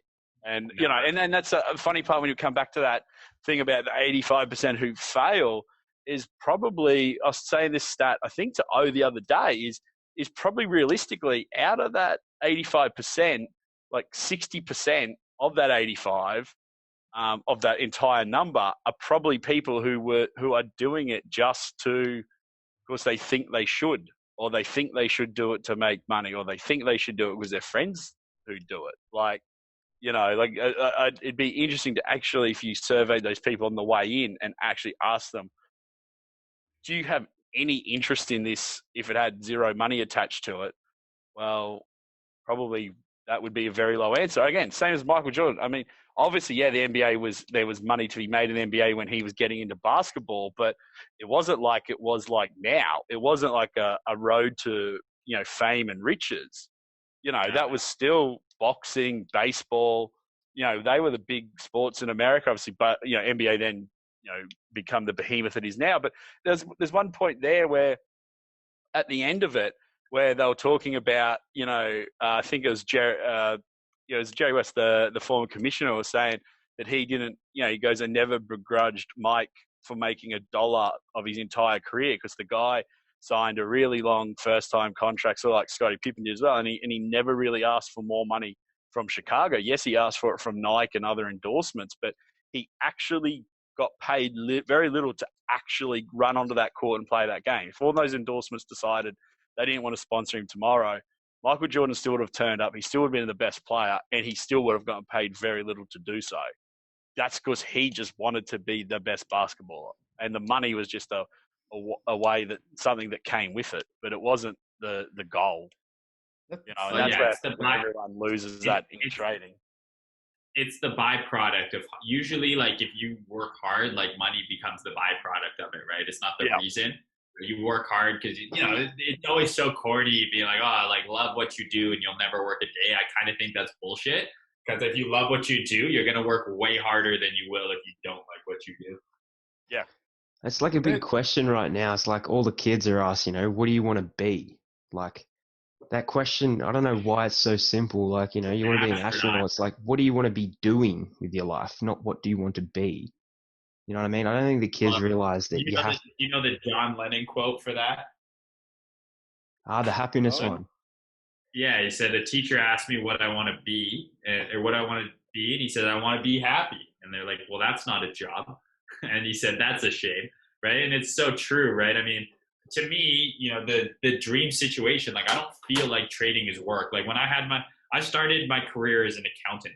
Like I went and got an accounting degree. I got like my accounting designation because, you know, my dad's a dentist. My brother's a dentist. My cousin's a lawyer. My other cousin's an accountant. Like that's just the kind of family I grew up in. It's like you get out of high school, you go to university, you get a skill, and then you get a job, right? So and like at 5 o'clock at the office, like my laptop closes. It's not like I'm gonna stay till 5:10 and finish this shit. I'm like I'm done, right? Where trading, I'm like holy shit, it's 2 a.m. I've been like you know staring at charts for the last 4 hours. So if you can find something like that in your life that you're passionate about, like absolutely pursue it. And if it makes money, that's you know obviously a bonus. But trading is definitely not for everyone. You guys listen to Chat with Traders podcast? Yeah. Yep. Yeah, well, Sure, the guy who started that was at the trading firm I used to work at. Aaron Fifield. Yeah. Yeah, I went to one of the meetups and it was funny. Like I'm thinking, you know, oh, this would be interesting, talk about trading, but like every person you meet there wanted to know where you come from. Like, what have you studied? And I don't know, I find that pretty irrelevant for trading. Yeah. But back to what you said, like, do they want to do it or are they forced to do it? It's interesting. It's interesting on the byproduct part that yes, you should. In anything in life, you actually want to make a lot of money. You need to understand that you're doing something not for, of course, you're doing it for the money, but the money is a byproduct. I need to do my job good and I will be rewarded with a lot of money. In trading, it's very hard to separate those two things because being good at your job literally, again, goes back to that watching your P&L.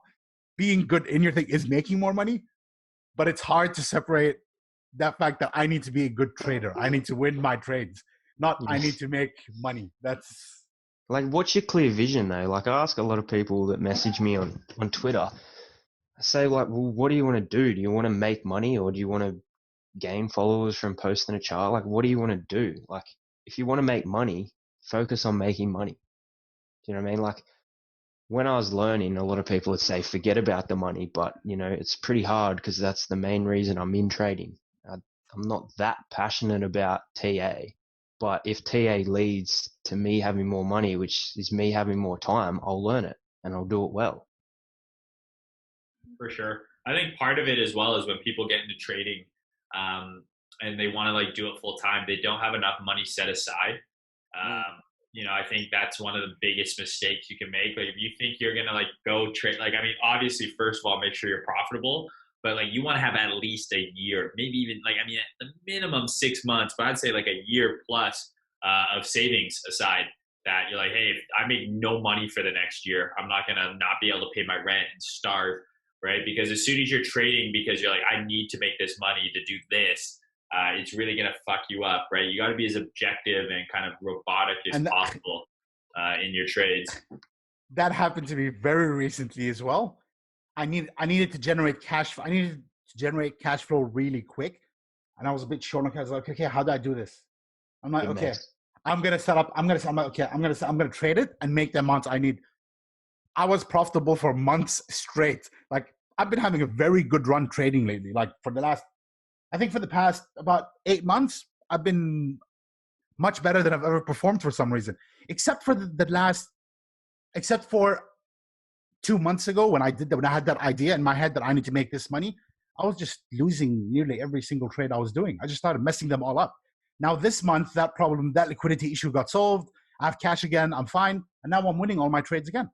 I'm just like, how did that happen? Like it's just for that 1 month when I felt that I needed the money, all my trades just started going south. Because again, I think I attribute it to the fact that I think I was so emotionally attached to the money that I couldn't clearly think about how to do a trade. I just knew I needed to 2x my account now. Yeah. Well, I mean, your mind is a hell of a thing, right? Even though you're not thinking of something subconsciously, right? If you're like, or consciously, sorry, if you're like, I need this money, subconsciously that's in your head. You're like, oh, there's a trade here when there might not be, right? Like you're forcing it a little bit, which is a super common mistake, right? I think the more mechanical your strategy is, it's like, are all these boxes ticked? Going back to that thing from Crypto Lord, right? Like, are all these boxes ticked in my journal? If they're not, why am I taking this trade? Right? And you just wait. There will always be another one. And that's the beauty of expanding yourself to other markets, because in Bitcoin, the problem is if you're only trading Bitcoin, we have these periods of really low volatility. And like, you're going to lose money in the chop, right? Because you're forcing shit because you just want to be in a trade. If you start looking at more markets, maybe there's not a trade on Bitcoin, but there's going to be a trade somewhere else. So expand your kind of horizons in terms of the markets you look at. I'll definitely do wonders for your trading as well, because you're not going to be forcing it, just trying to trade, illiquid Bitcoin sometimes. Yeah. I mean, talking about that topic, getting trades. I mean, indicators. What are your favorite indicators? What indicators do you rely on the most? Which ones do you feel? Do you have any favorite indicators that you like to use? So I started my career using every indicator ever. And then I learned from ICT, who's like, and rightly so, it's like any indicator you put on the chart, it's just a visual representation of price in a different way, right? So, RSI, a moving average, whatever you're going to use, it's just representing price and occasionally volume as well in a different way than you can just see from the candlesticks and the volume bars. So when I learned from ICT, it's like all indicators are a scam. Fuck indicators. And then I've more recently kind of opened myself up to them a little more because maybe that works for you. Like maybe you need to have moving averages on, and when the moving averages are stacking, like moving away from each other, and the 10 is above the 20, we're in an uptrend. And so you're like, okay, now I look for longs, right? Like if that helps you, to me, my biggest kind of like caveat with indicators is, to me, it's not enough. You can't just be like, RSI is overbought. So I'm going to short it. It's all about confluence, right? To me, trading, I want to have multiple pieces of confluence. Maybe the RSI is overbought. Maybe we're also at a significant fib pullback. The MAs are doing something, and we've broken market structure to the downside, blah, blah, blah. I always want multiple pieces of confluence. For me personally, though, I trade with pretty much no indicators. I just use the candlestick chart. I'll use Fibonacci for retracements, and I'll also use it to draw ranges. And my general rule of thumb is where we're going. Regardless, if we're in an uptrend, I want to be longing in the lower part of whatever trading range we're in. And if we're in a downtrend, I want to be looking to short in the upper part of the trading range. And it really becomes that simple. I use support and resistance, market structure. Those are the main things I use. I see people who are absolute wizards with indicators. They script their own.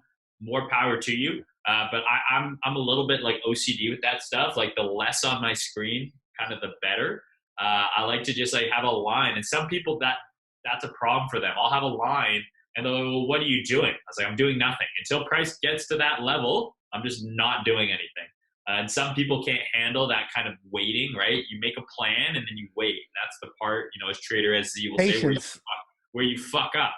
Right. So I'm not a huge indicator guy. When I first started learning, I already mentioned it. The ones I used the most were moving averages. I would put a 10 and a 20 on.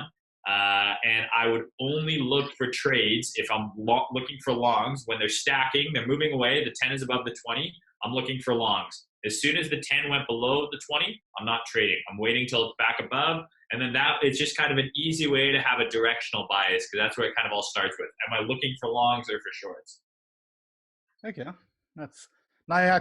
We spoke about this last week as well, and we all tend to agree on that.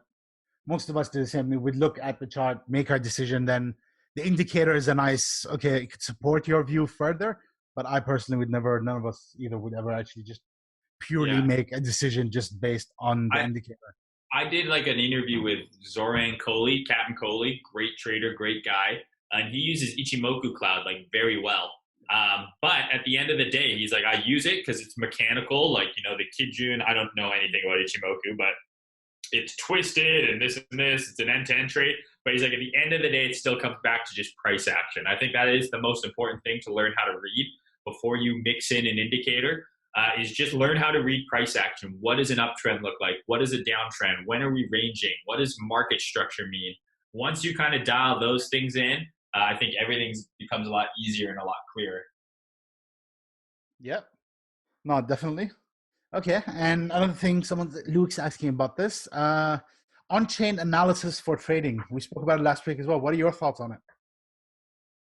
So again, this is like not something that I personally really use. I know a lot of people will look at on-chain analysis. They'll look at like the commitment of traders reports.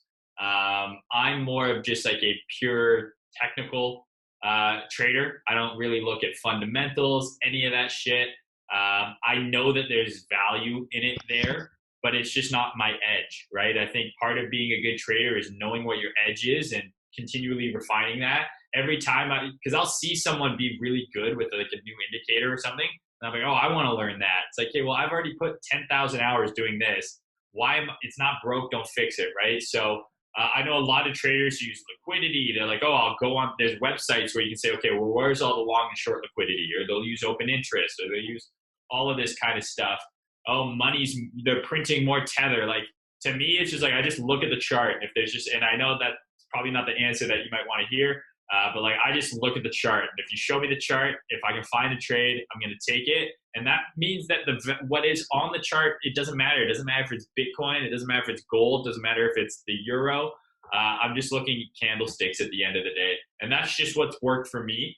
And I like to try and keep it as simple as possible. I've definitely been tempted to try and mix in some other things. I see some crazy stuff people do. Being like, oh, a bunch of people just got liquidated on that wick. I'm going to long for that reason. Well, I'm like, oh, or it's an SFP for me, right? Maybe we come to the same conclusion. So not something I personally use, but I do know, I think, and he posted as well, that it flashed, bull market starting soon. But a lot of those, really like those types of things I find are also like, they're not lagging, but they're also, what might be the right word? It could take a lot can happen before that. Like, we might be starting a bull run, but that doesn't mean price can't go down to 5K first and then all the way back up to 20. You know what I mean? So to me, I'm just looking at market structure. And right now, it looks like it's going down. That was actually Luke's question. It was around we all saw it recently on Twitter. It was about there was the last buy signal, there was a signal that happened for on-chain analysis that indicates we're starting a bull run. Last time this happened was before the last bull run. But that's a very good point that you brought up, is we could be starting a bull run. Doesn't mean that we can't drop down to 5K before we get there. I'm of the mindset that a drop to 5K would be super bullish. Like, to me, the move from 3K to 10K, it was so vertical. And anytime we have those super vertical moves in Bitcoin, they usually get fully retraced. So like, if you look at the last bull run, it was a trend, right? It was a series of higher highs and higher lows, right? So to me, it's like 5 to 7K. I don't look at that as like, oh, the world is over. I'm looking at that as like, sick. I get to buy more cheap Bitcoin for potentially another major leg up. But that I just try and be very mechanical about it. Like, if it goes below 8,700, I think it's going to 7,800, and then I'll see what happens there. If it goes above 10,500, I think it's going to 14K, and then I'll see what happens there. Yeah, it's fair play. And that means I'll miss the bottom and I'll miss the top. I don't care. I just want to catch the meat of the move. Yeah, well, that's another important thing. Is you should. I mean, I do it all the time. Again, I actively do gamble other than trade. I mean, gamble on the charts. I'll tweak the leverage 25x and start gambling. Like, I do that, and I admit I am gambling. I'm not trading. Separate account, different funds, much smaller sizes, obviously. But yeah, that's. See, I do the same, and to me, that's my way of keeping interested in the market. Yeah. My one position might be just say 5 Bitcoin. That's my main position play. But I'll go and put 0.01 and try and play swing trades, and it's just my way of checking a chart every day. Yeah. I'm happy to be wrong. I'm happy to be right, but I'm just getting a feel of what's happening.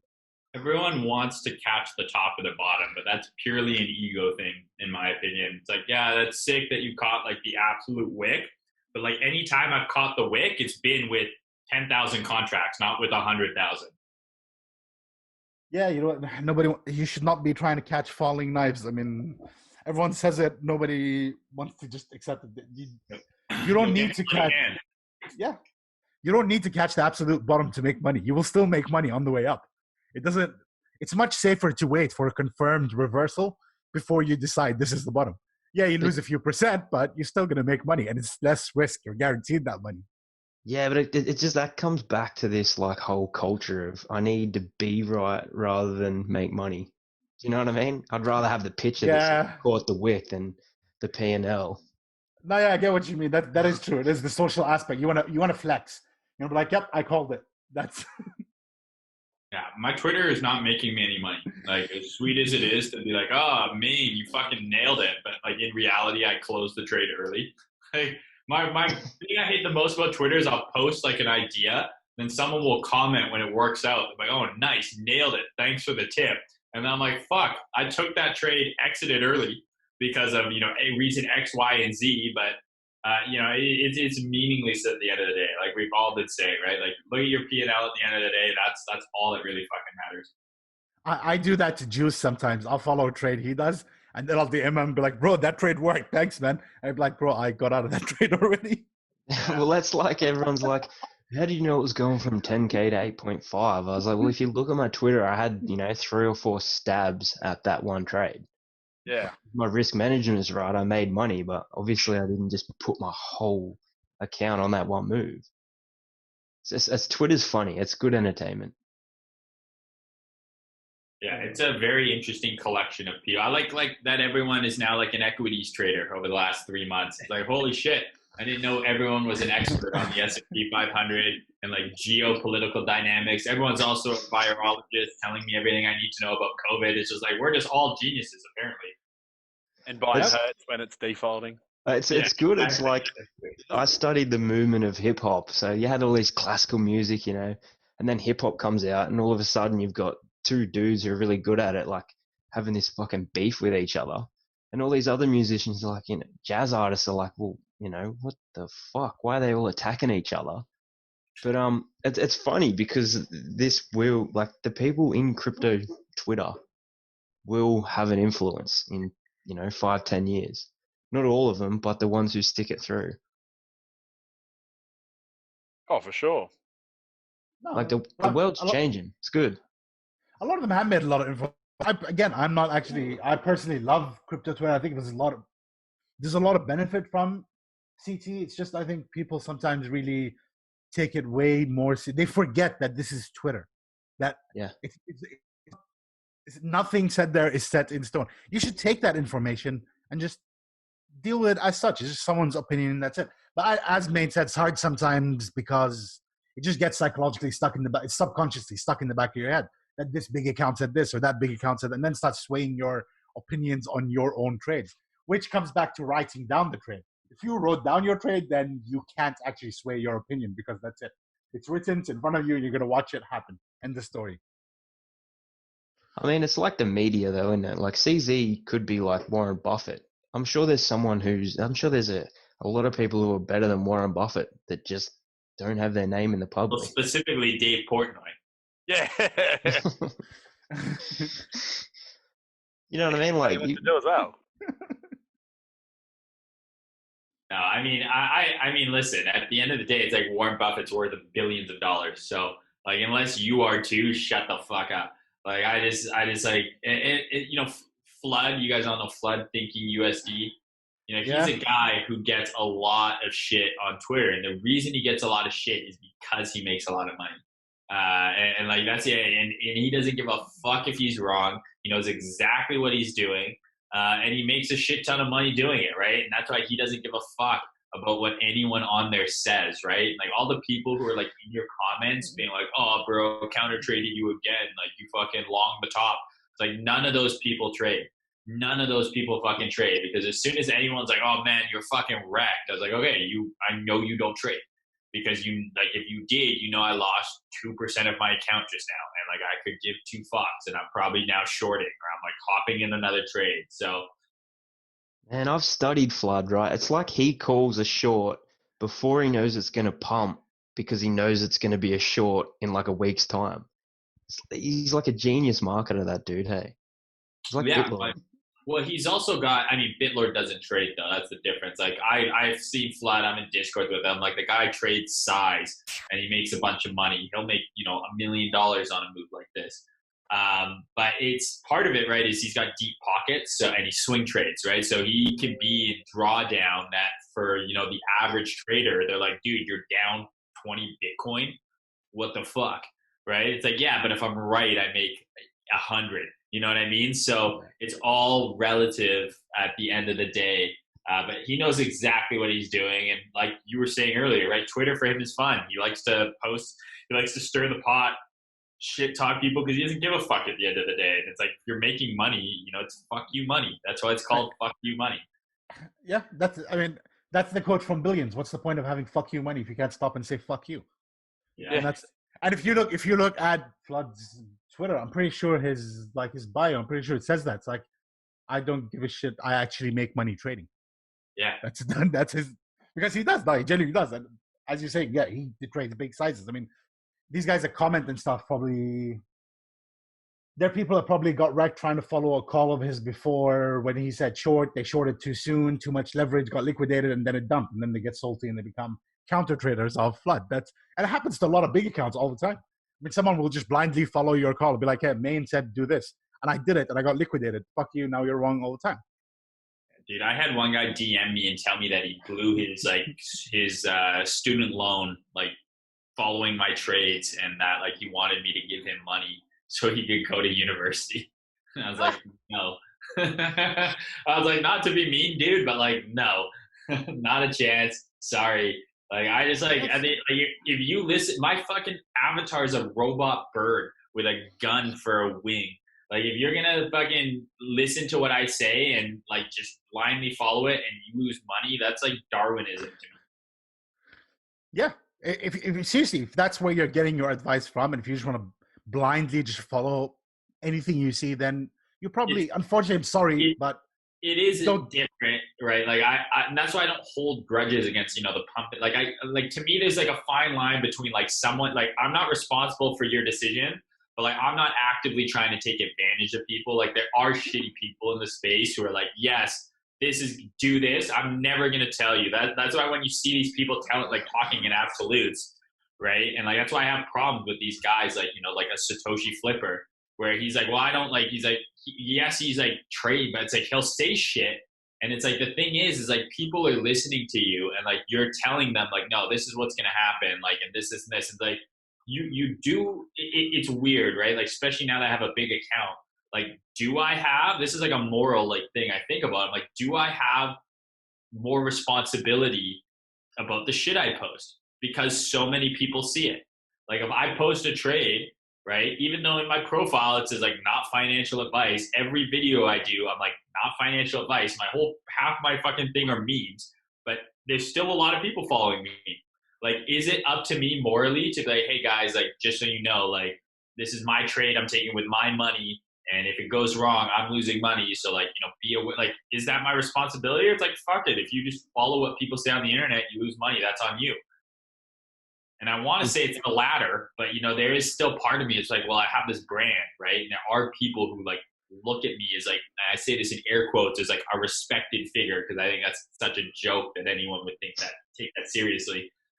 But it is a thing that kind of irks me at some of the times. Being hey, I get very genuine DMs as well, right? Where people are losing money, and I want to help them, and I'm yeah, but is this my responsibility?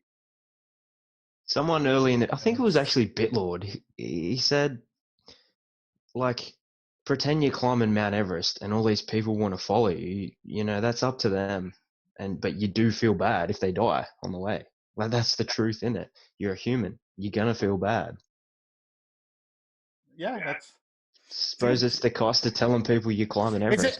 It's a good sign that you actually feel bad for them, because that shows that you actually care. At the end of the day, Yeah, you're not a complete sociopath. It's a good thing. No, but yeah, it is what it is. What it is. I mean, at the end of the day, it's exactly what it says. That when you enter that trade, you understand how much money you could potentially lose, and you are comfortable losing that money. You've accepted that I can lose this. The people who just jump onto the trade following you without being aware of that loss thing he's just going to win. Of course not. You even said it on the show right now. You blatantly said it. Yes, half the time I'm wrong, which yeah is fair. That's most people are wrong half the time. But it's about managing that risk. So the other half the time when you're winning, you're covering your losses, and you end up, not down. Yeah, no, it is a weird kind of concept, and that's the first thing I tell anyone. You know, especially I have a lot of friends and family who follow me and stuff now, and like I always tell them, I was like, here's the thing, guys, like, and I've said this in my YouTube videos too. I was like, Bitcoin, crypto could go to zero tomorrow, right? Like I'm still paying rent next month. I'm still eating, right? And if you can't say that, like you are way too exposed. I know tons of people who are just like their entire net worth is crypto, and just like I could never do that. I'm not. I believe in Bitcoin, and I want it to go to the fucking moon more than as much as anyone. But like if it disappeared tomorrow, I would be okay. And a lot of people can't say that, and to me, I couldn't do that, right? Like it's a port. I look at my net worth as a pie. Crypto is just one slice, right? Like I still have got other shit going on. Like that's just me. I know people who it's like it's the entire pie. And if that's how you live, man, I mean, more power to you. But that's not something I could personally do. Bitcoin went to zero tomorrow, I would literally lose everything. Except, and actually, that you're right on that point. I mean, I remember my father forced me to sell Bitcoin at some point to buy a property. He literally forced me to do it. And that was when Bitcoin hit, it was about $2,500 at the time. And it was a lot of increase from back in the day. But I mean, I'd spent a big chunk of my stack to liquidate it at $2,500 to buy a house for $1 million. Yes, okay, I have the house, but if I kept holding it to 20,000, that would have been a lot more money. That's how I think about it. But the way a maturer person would, like, at the time, I mean, I was a lot younger at the time, the way they would look at it is at least at the end of the day, even if it goes to zero, you're in your 20s and you own a property outright, you don't own a mortgage, you're doing much better than anyone else your age is. And even if this ends this entire industry, you can get a job tomorrow and continue normally, and you're fine. Yeah, and it's not that it's going to go to zero, but it's, you know, like you said, don't ever lose more than you're willing to lose. You're not going to go up to the blackjack table and put your month's rent on the line, or maybe you are because you're a fucking legend. I don't know. I got buddies who are like that, man. I'll never understand. Go to honestly, Vegas. like the best advice I reckon I've ever given someone is if you're gonna get into crypto, take a skill from it, whether it be marketing or learning how to trade, or you know the shit goes to zero, you leave him with something. What do we think the next Bitcoin all-time high is going to be? I mean, I'm of the mindset that we're experiencing like the law of diminishing returns. Like if you look at the logarithmic chart, right? Like the peaks and the value, like I think it is going to decrease. Like I don't think we're going to continue to see like these insane, multipliers from previous all-time high. Like the last all-time high, this one was like a 20x. Bitcoin to 100K would be amazing, right? But that's only a 5x from the previous all-time high. So I do think Bitcoin, as it becomes, a more commonly used instrument, as it becomes more institutionally traded, that those crazy price swings are going to change. I'm not the person who thinks Bitcoin is going to be $1 million, per coin. I would love it, obviously, because then I would, fucking have a lot of millions of dollars. But I could see 50K for sure this next bull run. I think just kind of looking at like if we're making a large kind of consolidation, like if this 3 to 20K to 3K to 14K to wherever this dump goes, if this is just a big consolidation for the next bull run, sure, we could see 100K a coin. But again, you got to just think in kind of terms of percentages. That's only a 5x from the previous all-time high. That's maybe a 10x from here.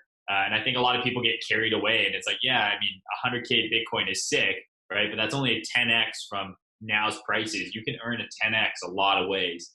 I think, you know, if you want those crazy 1,000% returns that you saw in early Bitcoin, I mean, that's altcoins, right? You just got to be careful which ones you're picking. You know, I hate to say the word diversify when I'm talking about crypto because it's so dumb. But you know, my portfolio is primarily Bitcoin, a large chunk of Ethereum, and then I have a few altcoins that are kind of like moon bags, I guess you could say, where it's like, if it goes to like $1 a coin, that's fucking sick. But if it goes to zero, I'm like, oh, whatever. That's what I call it. That's something we always talk about in this show. At the end of the show is the moon bag. Yeah. What coins do you feel belong in a moon bag? My moon bag is like Cardano. Is probably my main one. Like, I love Cardano. I couldn't tell you what it fucking does, but I just, like, based on seeing like the infrastructure, I guess you could say, that they have around the coin, the chart, just overall the potential upside. I'm like, this thing I could see, you know, 10 to 20xing way more likely than I can see Bitcoin 10 to 20xing, right? Like, even if Bitcoin goes to 40 or 50K, can Cardano get to $1? Right? And like, you know, I think it's possible. There you go. Who knows though? I'm not like much of an altcoin trader. I got my altcoin fucking scars from 2013, so I focus. I don't. Yeah, I don't either. I just certain the random coins that I just tend to start liking randomly, and then I'm like, okay, I'm adding these to my moon bag. I don't even trade them. I just buy them whenever they dip, and I throw them in the moon bag. And I just leave them there.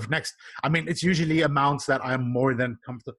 It's nothing more than I would throw at a roulette table. It's something I'm more than happy to lose a night in the casino. That's what I literally do every now and then. I'll just keep adding to it and just throwing them there. And that's what it does. 100x does 100x. It does it 10, 20x. It doesn't, whatever. Yeah. Part of the game. That's okay. Moon bag. Okay.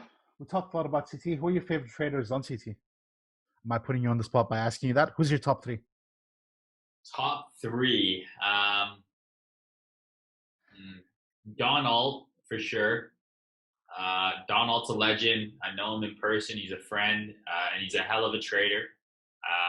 You know, kind of iron hands. He was one of the few people who were bearish with me kind of in the fall off of 20K. When we're like 6K is coming and then that's not going to hold. He was one of the few bears, and he nailed so many moves publicly. So I got mad respect for Don Alt for sure. Top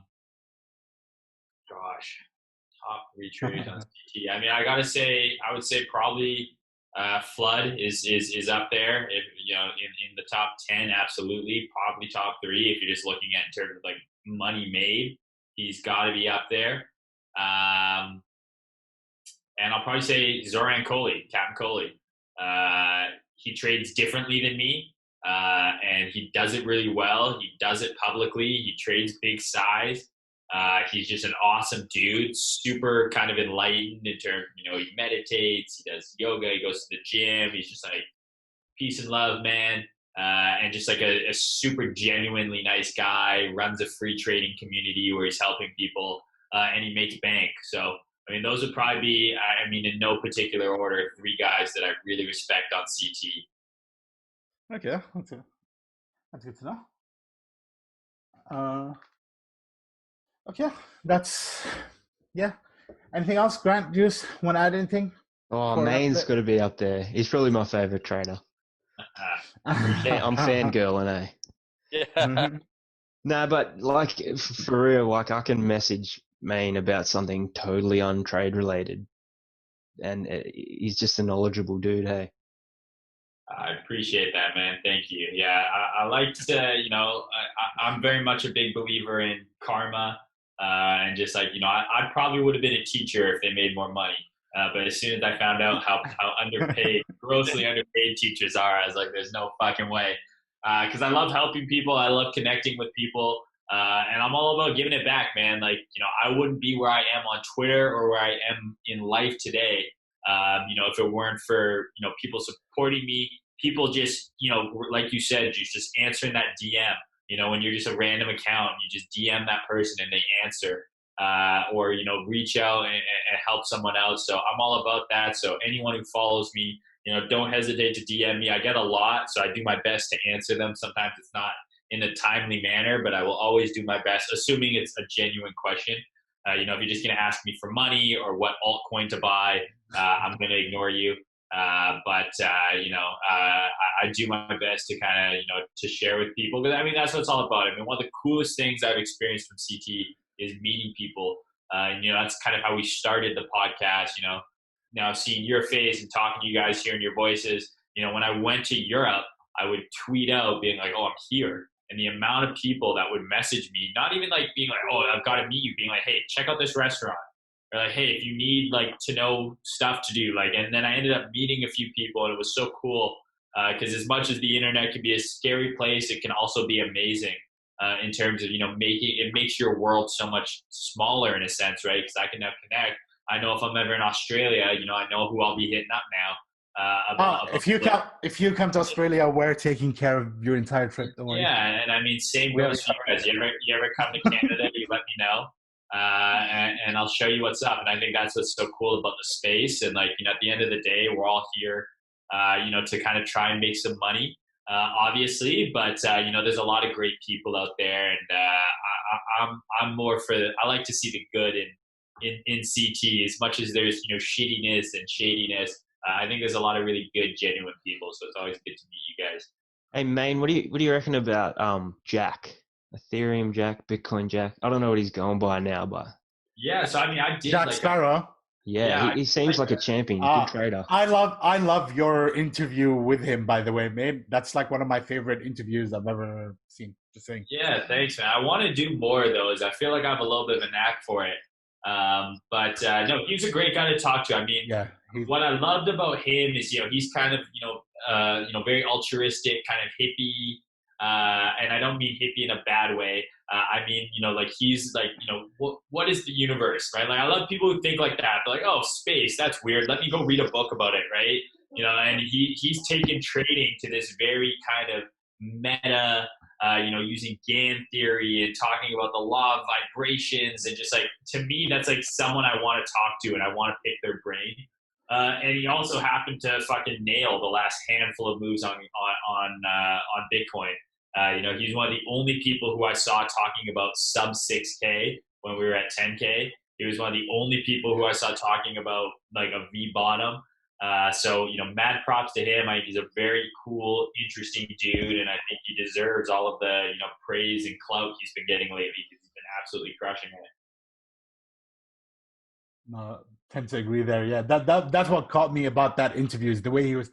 I love that stuff too, that abstract thinking, the way he was literally relating the chart to the universe. I was just like, wow. It's like, okay, yeah. That's. And I'm more like, well, I drew a line here, so I didn't But he's like, no, man, like Gann, he loves these numbers, and if I draw these fucking multiple Gann squares, it looks like a pentagram, and that means it's bullish. I'm like, okay. So, you know, you know, there's so many ways to skin the cat, right? There's so many ways to skin the cat in trading. And that's what I want that kind of interview series that I've been, you know, starting, I guess, with only 2 people to be about. It's like, let me talk to someone who sees the markets differently than me, and let's like see if there's any common ground and see if there's shit I can learn. Yeah, that's an interesting point, mate. It's like you're not going to necessarily walk away and think you're going to become a Gann expert. You're going to shift your entire life to that, and that's going to dictate, you know, when you wake up in the morning and all that. It's just, there might be, as you said, like might be out of a 2-hour interview, there might be 3 snippets that are completely applicable to anyone generally that are really worth knowing. And that's what you take out of it. And if you take 3 things out of it, that's marvelous. If you take 1 thing out of it, still worthwhile. And if you take even nothing out of it directly, at least if it's even got you to think about what you are doing in your application of trading for at least 2 hours, well, that's worthwhile as well. Yeah, well, and I bought the book that he was talking about, and I'm reading that, and that's not something I would have read normally. And to me, and this goes for all aspects of life, right? What I hate the most is when I talk to someone and within 5 minutes, and this is so true nowadays, because like especially in North America, as I'm sure you're seeing, it's kind of a dumpster fire over here right now. There's so much divisiveness in the world because of political ideologies, especially in the States. It's like, oh, if you're Republican and you like Trump, I hate you, and you hate gay people, and you hate this. And if you're liberal, you're a snowflake, and you just want to kill babies, and like, it's abortion. I don't mean kill actual babies, but it's just like, but what it is people watch CNN, they hear all this rhetoric, and then that becomes their opinion. And then people watch Fox News, and that becomes their rhetoric, and then that's their opinion. And there's no common ground. And so you start talking to someone, and it's so divisive here right now. Like, it's palpable in North America how like everyone is just like waiting for someone to slip up and say something so they can cancel them or so they can bash them over this. And I hate it.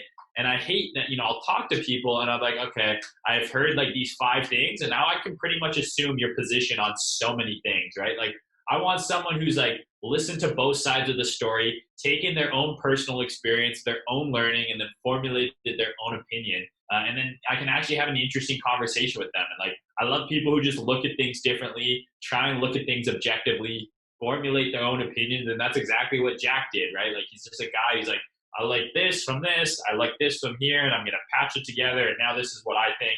And I'm always open. And like, those are the type of people I like interacting with, talking with. Because I think that's smart. I think that's how you should be. You should always be learning, always be open to, other points of view, even if you don't agree with it. Like, I feel like we're in such a shitty place in the world where it's like, if we don't agree politically, there's no conversation. If you're not with me, you're against me. Like, fuck you. As opposed to me, like, when in reality, I might disagree politically with someone, but the other 9 out of 10 things we have in common, right? It's just that, like, oh, you're a Republican, I'm Democrat, or whatever it is. And so I hate that divisiveness and kind of shit that we're dealing with right now. But, I long for more free thinkers, people who are like, I'm going to think what I want to think, not just what the mainstream media tells me. And I feel like we're getting into this, kind of Orwellian place where we have all these thought police and people are like telling you how to think. And it's all this group think and being like, you got to fit into this box. And if you don't fit into this box, like, fuck you. And it's like, I can't stand that. Like, I'm more of like, I like individualism. So Jack is definitely an individual. And that's why I really enjoyed talking to him. And that's a very important trading lesson right there for everybody. Do your own research and everything in life, not just trading. You should always make your own decisions. Do your own research. We have all the info in front of us. It's there. Yeah, my trading is an amalgamation of all the people I've learned from over the years, right? It's not one. People are like, hey, are you an ICT trader? Like, some stuff for sure, right? But you've got to find what works for you and then refine it. And yeah, you gotta fucking go your own way, man. Yep. Not definitely. That's okay. We covered a lot of ground here, man. Trading. Oh, yeah, we did. It's Geo Politics, fucking employment advice. Yeah, this episode's turned out a lot. It's turned out with a lot more information than I thought it would, and a lot better than I thought it would. That brings us to the end of it. But no, truly enjoyed it. I think it was a very good episode. Thanks a lot for coming on, Mayne. I really appreciate it. Grant Juice, love having you guys on. Always. Everyone else, thanks for tuning in. I'll post this up soon, and I'll make sure, we'll post it up on our socials once it's up there. Don't forget to follow us for that.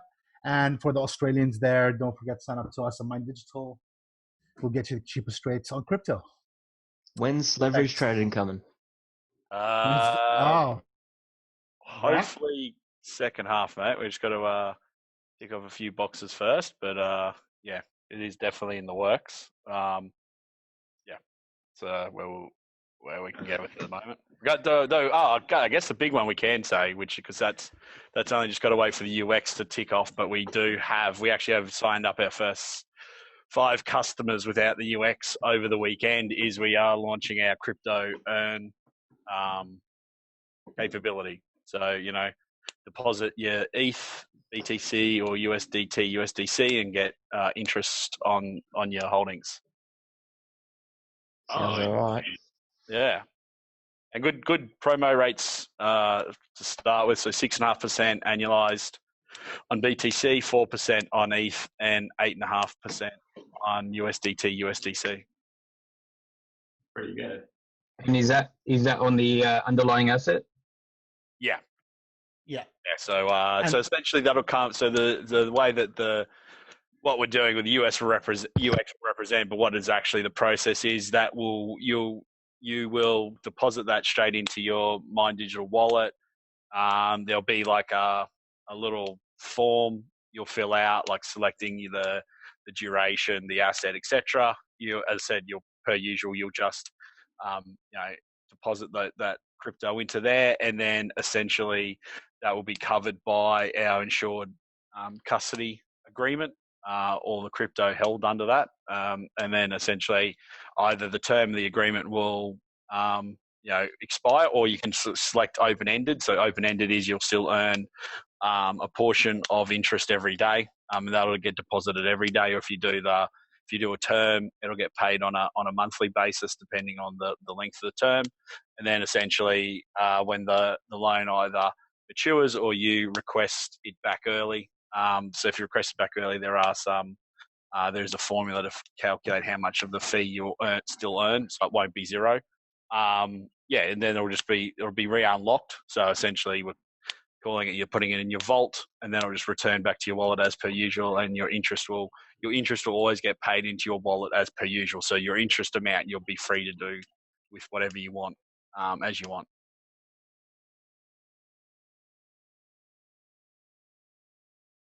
Awesome. Sounds cool.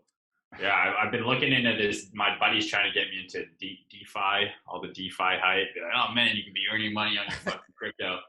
And I'm like, you're trying to explain it to me. And he's like, all I do is I give them this Ethereum, and then they give me this free loan of, I can't remember, DAI or something. Yeah.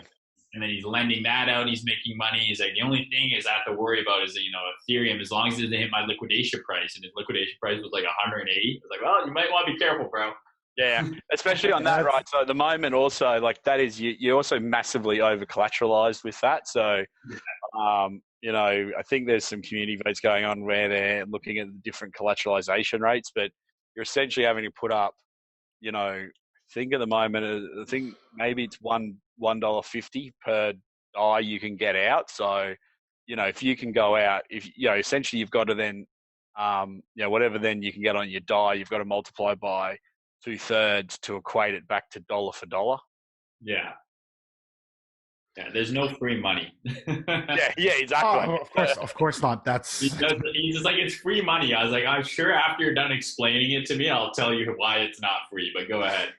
It's the same thing always. People forget, they want to look at the profit they will make out of something and forget to look at the risk. Like anytime I want to make an investment or a trade or anything, I always look at what the downside is. And as long as I'm comfortable with the downside, I don't care what the upside is. I'm happy to take it. But as long as I'm comfortable with the downside, that's what's important to me generally when I make a decision, is am I comfortable with the downside? That's 100%. You gotta, like we've always been saying, you gotta know what worst case scenario is. All right, guys. Well, enjoy your Sunday. Thanks for having me on. Enjoy meeting y'all. Thanks a lot for coming on, man. Take care. And take care, guys. I'll see you all soon. Pleasure. Thanks, later.